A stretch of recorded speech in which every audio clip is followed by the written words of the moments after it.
Bienvenue à l'enregistrement du culte prévu pour ce 7e dimanche après la Trinité. Nous commençons avec l'introïde. Les malheureux mangeront et seront rassasiés. Ceux qui cherchent l'Éternel célébreront. Louez l'Éternel, car il est bon. Oui, sa miséricorde dure éternellement. Ils souffraient de la faim et de la soif. Leur âme était abattue. Dans leur détresse, ils ont crié à l'Éternel et il les a délivrés de leur angoisse. Qu'ils louent l'Éternel pour sa bonté et pour ses merveilles en faveur des hommes, car il a désaltéré les assoiffés. Il a comblé de bien les affamés. Au nom du Père et du Fils et du Saint-Esprit. Amen. Confessons nos péchés. Dieu Tout-Puissant, Père miséricordieux, je confesse devant toi, moi, pauvre et misérable pécheur, toutes mes iniquités et mes péchés par lesquels je t'ai offensé et mérité ta juste colère et ton châtiment, dans le temps et dans l'éternité. Je m'en repens de tout mon cœur. Je regrette sincèrement de les avoir commis. Et je te supplie, par ta grâce infinie, et par les souffrances amères et la mort innocente de ton Fils bien-aimé, Jésus-Christ, mon Seigneur, de m'accorder ta grâce et ta miséricorde. Amen. Dans sa miséricorde, le Dieu Tout-Puissant a livré son Fils unique à la mort pour vous. En son nom, il vous pardonne toutes vos fautes à ceux qui croient en Jésus-Christ. Il donne le droit de devenir enfants de Dieu et leur donne son Saint-Esprit. Que Dieu, qui a commencé cette bonne œuvre en nous, la poursuivre jusqu'à son terme, jusqu'au jour de notre Seigneur Jésus-Christ. Allez en paix. Vous êtes pardonnés parce que Jésus est mort et ressuscité pour votre justification. Amen. Prions. Ô Dieu Tout-Puissant et très miséricordieux, préserve-nous dans ta grande bonté de toutes les choses qui peuvent nous nuire, afin que, nous trouvons disposés tant de corps que d'esprit, nous puissions accomplir avec joie celle que tu veux que nous fassions. Par Jésus-Christ, ton Fils, notre Seigneur, qui vit et règne avec toi et le Saint-Esprit, un seul Dieu, maintenant et pour les siècles des siècles. Amen. La lecture de l'Ancien Testament pour ce 7e dimanche après la Trinité se trouve dans le livre d'Amos, au chapitre 7, les versets 10 à 15.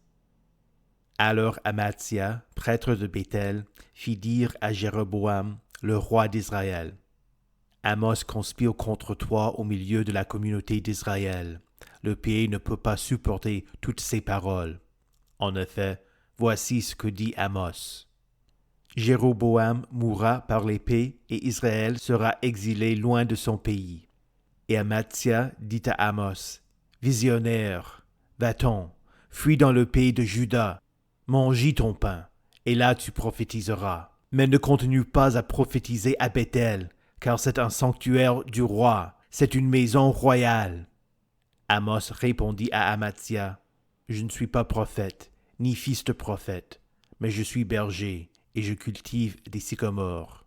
L'Éternel m'a pris derrière le troupeau, et c'est lui qui m'a dit: Va, prophétiser à mon peuple Israël. Ici prend fin la lecture de l'Ancien Testament.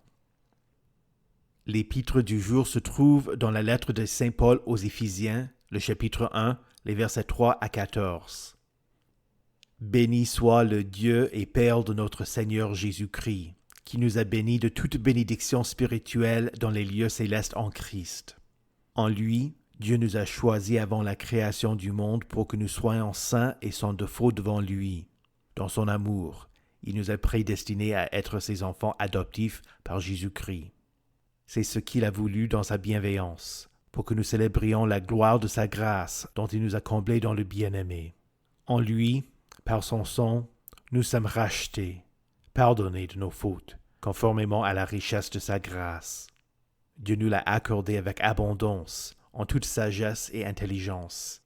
Il nous a fait connaître le mystère de sa volonté, conformément au projet bienveillant qu'il avait formé en Christ, pour le mettre à l'exécution lorsque le moment serait vraiment venu, à savoir de tout réunir sous l'autorité du Messie, aussi bien ce qui est dans le ciel que ce qui est sur la terre. En lui, nous avons été destinés comme héritiers et ont été prédestinés suivant le plan de celui qui met tout en œuvre conformément aux décisions de sa volonté, pour servir à célébrer sa gloire, nous qui avons par avance espéré dans le Seigneur. En lui, vous aussi, après avoir entendu la parole de la vérité, l'Évangile qui vous sauve, en lui vous avez cru et vous avez été marqués de l'empreinte du Saint-Esprit qui avait été promis. Il est le gage de notre héritage en attendant la libération de ceux que Dieu s'est acquis pour célébrer sa gloire. Ici prend fin la lecture de l'Épître. Écoutez enfin avec attention et recueillement l'Évangile du jour qui se trouve dans l'Évangile selon Marc au chapitre 6, les versets 7 à 13.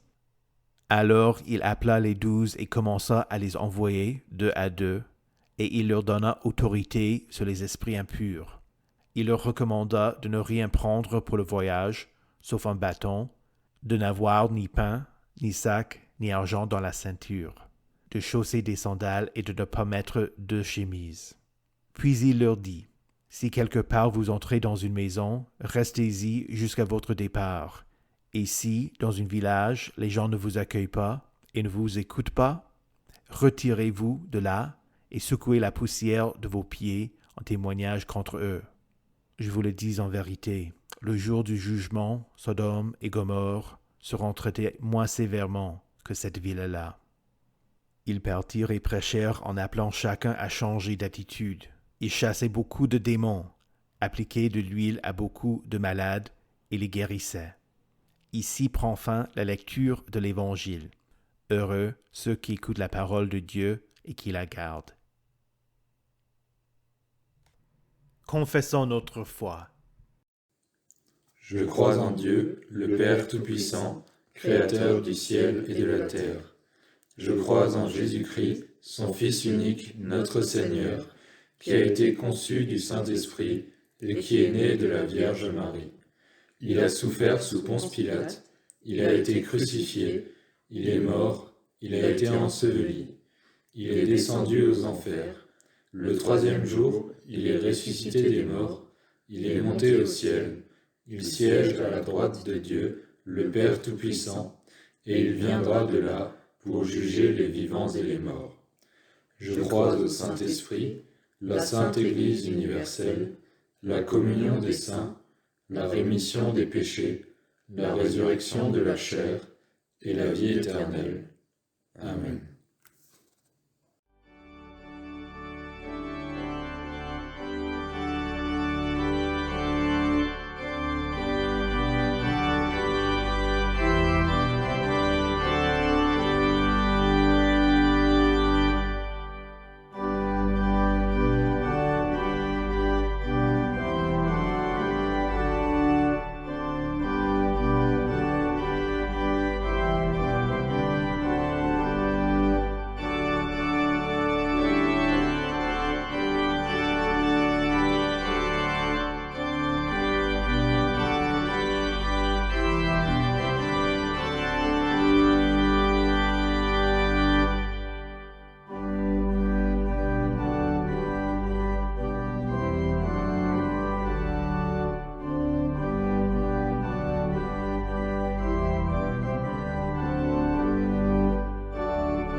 Prions. Reçois favorablement les paroles de ma bouche et les sentiments de mon cœur, ô Éternel, mon rocher et mon libérateur. Amen. Saint de Dieu, précieuse et bien-aimée, que la grâce et la paix vous soient données de la part de Dieu, notre Père, et du Seigneur Jésus-Christ. Amen. Vous, le peuple de Dieu, soutenez la prédication de l'Évangile. Vous le faites par votre présence au culte, par votre écoute de la parole de Dieu, par votre participation dans la vie de la paroisse et par vos offrandes. Vous le faites en enseignant la foi à vos enfants et à vos petits-enfants, en parlant de Jésus avec vos amis, vos frères et sœurs, votre époux et vos voisins, et en les invitant au culte. Vous rendez témoignage du pouvoir de l'Évangile quand vous pardonnez à ceux qui vous ont offensés, quand vous renoncez au mal et que vous vous conformez à la volonté de Dieu et quand l'amour de Dieu se manifeste dans votre vie. Vous, le peuple de Dieu, recevez avec joie la sainte parole, l'Évangile de Jésus-Christ. Dans le texte de l'Évangile déjà lu, Jésus envoya ses disciples prêcher la bonne nouvelle parmi les Israélites. Il dit à ses disciples de ne rien prendre sauf un bâton. Le bâton était une aide pour le voyage, mais il servait aussi d'outil pour se défendre au cas où des brigands ou des malfaiteurs voudraient s'emparer d'eux. Ses disciples n'ayant qu'un bâton, Jésus s'attendait à ce que ceux qui allaient entendre les disciples croient en leur prédication. Puisque leur culture était d'être hospitaliers, les gens allaient se charger du bien-être des disciples en leur fournissant nourriture et logement. C'est pourquoi Jésus ordonna à ses disciples de ne prendre ni pain, ni sac, ni argent dans la ceinture. Le sac dont Jésus parle était celui que les bergers utilisaient pour garder leur repas. L'ordre de ne pas avoir d'argent sur eux allait avoir pour effet d'empêcher les disciples de pouvoir se payer un logement et les obligeait à rester chez la première famille qui allait les fournir une chambre. Pour faire court, ces disciples n'avaient pas à s'occuper d'eux-mêmes. Ils mettaient leur confiance dans le fait que Dieu allait prendre soin d'eux par l'intermédiaire de ceux qui allaient les entendre. De nos jours, nous nous attendons à ce que le peuple de Dieu fasse la même chose, selon leurs possibilités. Les paroisses fournissent un logement et payent leurs pasteurs pour qu'ils puissent se dévouer à son ministère. Il est vrai qu'il y a des cas où le pasteur s'oblige à avoir une activité rémunérée supplémentaire. L'apôtre Paul fabriquait des tentes, par exemple. Il l'a fait pour ne pas créer d'obstacles à l'évangile de Christ, pour ne pas être perçu comme étant un profiteur. C'est ainsi qu'il démontra par son travail qu'il ne prêchait pas pour s'enrichir. Pourtant, il leur écrit aussi: « Si nous avons semé pour vous les biens spirituels, est-ce trop si nous récoltons une part de vos biens matériels? Ne savez-vous pas que ceux qui assurent le service du culte sont nourris par le temple? que ceux qui servent à l'autel reçoivent une part de ce qui est offert sur l'autel. De même aussi, le Seigneur a prescrit à ceux qui annoncent l'Évangile de vivre de l'Évangile. Ainsi, l'Église ne doit pas s'attendre à ce que les pasteurs gagnent leur propre vie, même si certains sont dans l'obligation de le faire.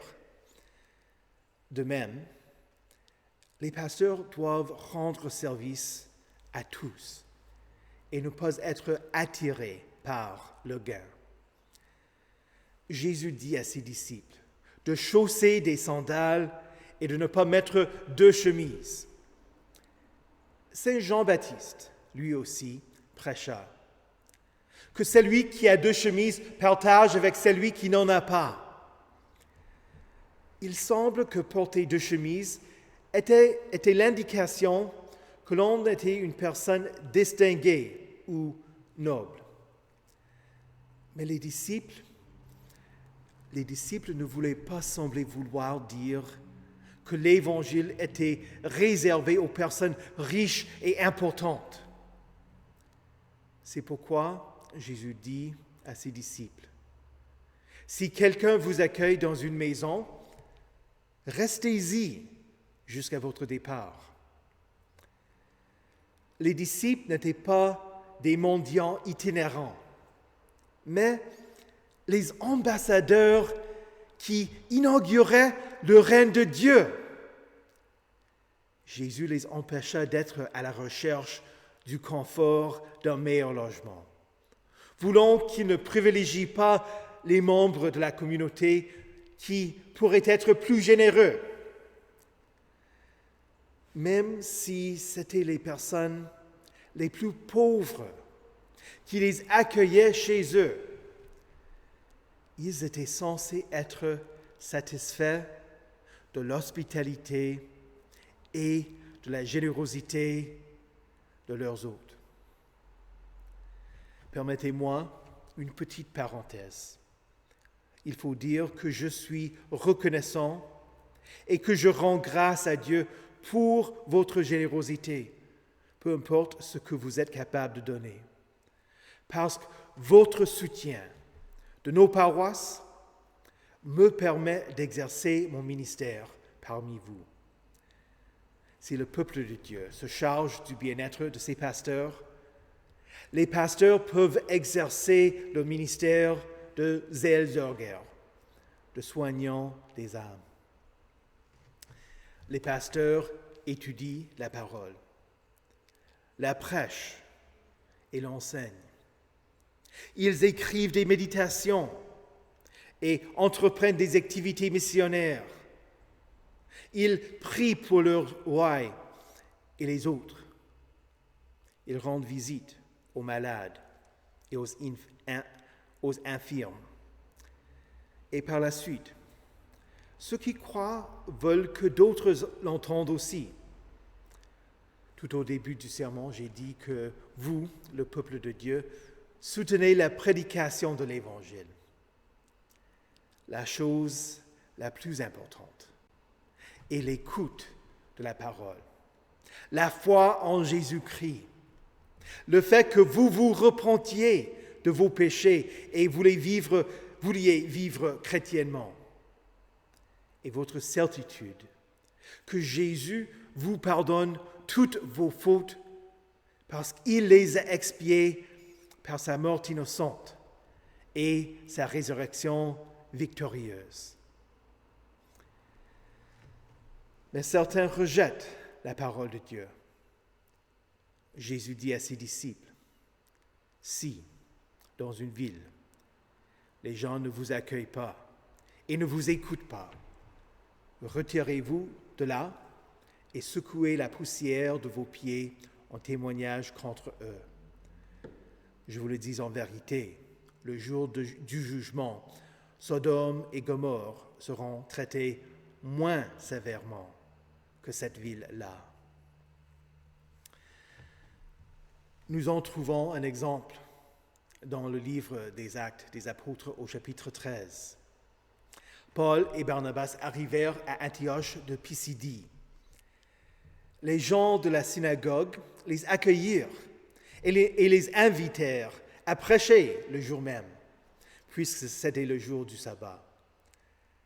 À la fin du culte, l'assemblée demanda qu'ils reviennent le sabbat suivant pour parler davantage de Jésus. Une semaine plus tard, presque la ville entière vint les écouter. Par jalousie, certains Juifs provoquèrent une persécution contre eux et les chassèrent de leur territoire. Paul et Barnabas secouèrent contre eux la poussière de leurs pieds et allèrent à Iconium.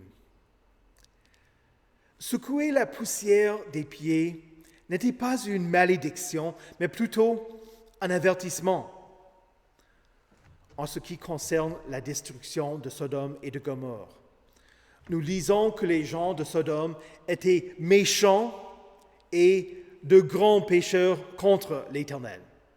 Genèse chapitre 13, verset 13 et 18, verset 20. Avant que l'Éternel les punisse, Abraham négocia avec lui. S'il y avait eu 5 ans, 45, 40, 30, 20, même 10 personnes justes, l'Éternel aurait eu pitié d'eux, aurait éprouvé des regrets et aurait changé d'avis. Étant donné qu'il n'y eut pas même 10 personnes justes, c'est-à-dire 10 personnes qui mettaient leur confiance en l'Éternel, il sauva les croyants. Il permit à Lot et à sa famille de s'échapper avant de faire pleuvoir du soufre et du feu sur Sodome et sur Gomorrhe. Comment devrait-on comprendre Jésus quand il dit « Le jour du jugement, Sodome et Gomorrhe seront traités moins sévèrement que cette ville-là » ? Parce que la ville qui rejeta les disciples rejeta Jésus et son règne. Elle rejeta la seule source de salut. La ville aurait pu être sauvée. Mais personne, même pas une seule famille, ne mit sa confiance en Jésus. Il y a toujours eu des personnes en position d'autorité qui ne se soumettent pas à l'Éternel. Dans la Bible, il y a eu Pharaon, Akab, Nebuchadnezzar, Hérode et bien d'autres. Il y a toujours eu des autorités qui ont exercé leur pouvoir sur l'Église. Élisabeth Ier, qui obligea l'union des catholiques et des protestants en Angleterre. Hitler et les nazis qui s'introduisirent dans l'Église protestante de l'État en Allemagne. Ou plus récemment, les autorités en Chine, il y a quelques années, qui ne permirent pas à l'Église catholique de nommer leur propre évêque. Ce qui est plus fréquent, c'est que certains rejettent l'enseignement. Pas juste les personnes en autorité, mais toutes sortes de monde. Cela pourrait être n'importe quel commandement. Tu n'auras pas d'autre Dieu. Tu ne prendras pas le nom de l'Éternel en vain. Souviens-toi du jour du sabbat. Honore ton père et ta mère. Tu ne commettras pas de meurtre. Tu ne commettras pas d'adultère. Tu ne commettras pas de vol. Tu ne porteras pas de faux témoignages. Tu ne convoiteras pas. Il y a quelques semaines, j'ai lu ce résumé d'un tel rejet que j'ai apprécié. Une personne, je veux faire X, l'Église. Vous êtes libre, vous pouvez faire ce que vous voulez. La personne, mais vous dites que X est un péché, l'Église. Oui. La personne, vous voulez me contrôler. l'Église. Non, vous êtes libre, la personne. Mais vous enseignez que X est un péché, l'Église. Oui, mais c'est pour votre ultime bien-être, la personne. Mais je veux faire X, Église. Et vous pouvez. Je ne peux pas vous empêcher de le faire, la personne. Mais je veux que vous disiez que X est une bonne chose, l'Église. Je ne peux pas dire ça. La personne, pourquoi est-ce que vous me haïssez? Prêcher la parole n'est pas la haine. C'est le contraire. C'est un acte d'amour. Jésus envoya ses disciples et ils partirent et prêchèrent en appelant chacun à changer d'attitude, à se repentir. Ils avertissaient les gens et les dirigeaient vers Jésus. Et voilà la raison pour laquelle je suis ici. Parce qu'il vous faut entendre l'appel à se repentir. Parce que vous êtes pécheurs. Et je le suis aussi. Mais la bonne nouvelle, c'est celle de l'amour de Dieu envers vous. Dieu a tant aimé le monde qu'il a donné son Fils unique afin que quiconque croit en lui ne périsse pas, mais qu'il ait la vie éternelle. Chers saints, écoutez la parole. Écoutez les commandements. Non seulement pour savoir comment vous devez vivre, mais pour être certain que vous avez un sauveur qui vous libère du pouvoir du péché, un sauveur qui ne vous hait pas, mais qui vous aime. Au nom de Jésus, Amen. Que la paix de Dieu, qui surpasse toute intelligence, garde vos cœurs et vos esprits en Jésus-Christ pour la vie éternelle. Amen. Prions.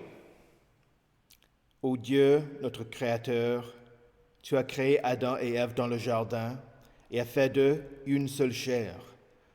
Nous te sommes reconnaissants pour ta bénédiction du mariage et demandons que tu soutiennes les couples qui se sont mariés hier. Bénis tous ceux qui se marient pour qu'ils restent fidèles à leurs promesses, tant dans la prospérité que dans l'adversité. S'aiment l'un l'autre et se réjouissent du don des enfants qui peuvent naître de leur union. Que le mariage chrétien soit un reflet de l'union de Christ et de son Église, et que l'homme ne sépare pas ce que tu as uni. Seigneur, dans ta miséricorde, écoute notre prière. Père céleste, ce n'est pas volontiers que tu affliges les enfants des hommes. Regarde avec pitié tes serviteurs qui souffrent, en particulier ceux qui sont harcelés par les esprits impurs. De la même manière que tu donnas à tes disciples autorité sur les esprits impurs, nous demandons que tu nous délivres du malin et nous donnes ton Esprit Saint. Seigneur, dans ta miséricorde, écoute notre prière. Dieu de compassion, les disciples appliquaient de l'huile à beaucoup de malades et les guérissaient. Nous te demandons de guérir ceux qui sont malades, que nous connaissons, et pour qui nous te prions aujourd'hui. Puisqu'il semble probable que d'autres vagues du Covid se produiront dans les mois prochains à cause des variantes, nous te prions de nous protéger et de préserver la vie des gens à travers le monde qui sont atteints et qui souffrent de ces effets. Seigneur, dans ta miséricorde, écoute notre prière. Dieu miséricordieux, tu as envoyé les 12 disciples en Israël pour annoncer la venue de ton règne. Bénis l'œuvre de ton Église aujourd'hui pour qu'elle prêche la bonne nouvelle à travers le monde et envoie des missionnaires fidèles. En particulier, nous demandons que tu bénisses l'activité missionnaire des camps de mission et jeunesse. Lève nos yeux afin que nous regardions les champs déjà blancs pour la moisson, pour que chaque paroissien comprenne la nécessité que ses voisins entendent, eux aussi, la bonne nouvelle. Et encore, conduis les activités de notre synode, afin que ces paroisses travaillent ensemble pour accomplir les activités missionnaires qui dépassent les compétences d'une seule paroisse.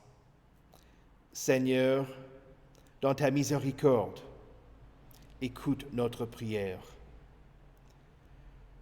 Dieu Tout-Puissant, tu établis les gouvernements pour protéger ton peuple et pour punir ceux qui font le mal. Retiens les personnes en position d'autorité qui utilisent leur pouvoir pour servir leurs propres intérêts.